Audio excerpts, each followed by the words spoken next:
Hello, Darwin here with my first ever video essay. Today I wanted to cover one of my favorite animated movies of all time, A Silent Voice.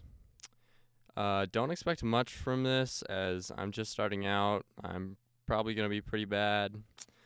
It would really help out a lot if you left any suggestions on what I could do to improve on my writing ability or just overall production skills in general. Anyway, welcome to my amateur analysis of Shoya Ishida and his mental illness. Let's start with some background information. The simplest way to describe Shoya during his childhood years in A Silent Voice is an attention whore.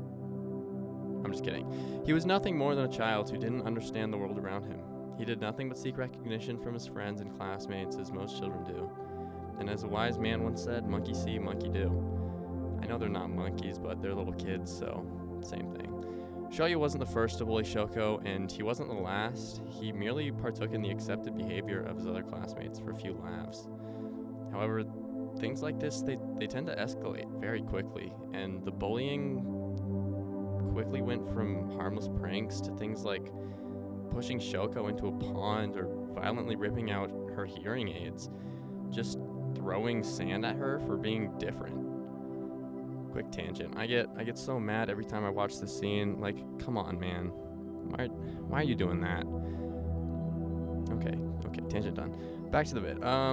All this bullying was bound to catch up to the students eventually, right? Well, kind of. When the class finally gets confronted by the teacher about the relentless bullying, everyone unanimously agrees it was all Shoya's fault, and he was a terrible person. Sucks for him, right? All the kids got off scot-free, and Shoya was nothing more than a scapegoat to the so-called friends he had. Now, this is where Shoya's character begins, or as I like to call it, the consequences of his actions. When Shoya's mom finds out about everything from his teachers, she drives him over to go apologize to Shoko's mother, who ends up tearing Shoya's mother's earring out of her, ear, to let her know just a fraction of the pain Shoya had caused Shoko by constantly ripping out her hearing aids day after day and then breaking them, costing them thousands of dollars on top of the physical pain. This scene serves as a kind of moment of clarity for Shoya. He directly witnesses the consequences of his actions befalling not him, but his own mother. And to then be betrayed by his so-called friends who end up distancing themselves from him and making sure everyone knows that Shoya is nothing but a bully. This is the start of his guilt. Simply put, Shoya's guilt is a gateway drug to his later struggles in life. He develops severe social anxiety and depression. He's fundamentally convinced himself that everyone hates him and that he would be better off dead. So what does he do? He isolates himself and ends up severing most of, if not all of his meaningful connections that he once had.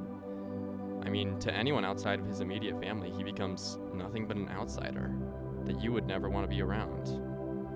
At least, that's how he sees it. I mean, honestly, it's utterly amazing how well the movie manages to visually represent this with the X's over people's faces. The people whom Ishida is afraid to interact with, while simultaneously representing his own beliefs that he doesn't even deserve to connect with these people in the first place. This all gives us a near perfect look into how Shoya views himself, completely undeserving of a connection with others. However, his desperation manifests in a separate way, side affected by being the scapegoat. For all of his classmates, he becomes an identified patient for the bullying of Shoko. His guilt and self-hatred manifests into a depression because everyone blamed him, and only him, which caused Shoya to be the sole carrier of all the guilt for the bullying of little deaf girl. So as he gets older and learns that what he did was uniquely terrible, he blames himself, because he alone has the burden of what he did and what everyone else did. The only way to stop that guilt from constantly eating away at him and consuming him entirely is suicide. That's how he sees it anyway. But in reality, the thing he's lacking in life is connection with others.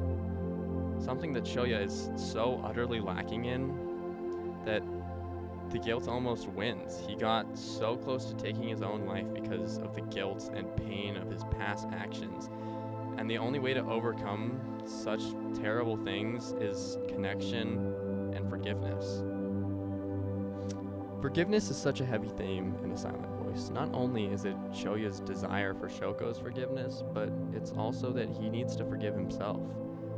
And it's through Shoya's fundamental struggle to obtain this, to forgive himself, that causes him to depend on his relationship with Shoko later in the film in order to lift himself up. And I think we clearly see this best on the bridge after Shoya gets out of the hospital, where he finally apologizes to Shoko for everything he did in the past, causing Shoko herself to break down into tears, saying it's all her fault and that she's the one who should be apologizing.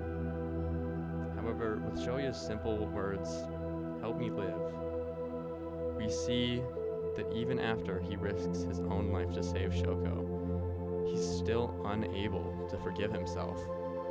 By saying "help me live," it not only refers to Shoko helping Shoya forgive himself, but also Shoya giving a purpose for Shoko to live, giving her a chance to stabilize her frankly terrible mental state and her self-hatred.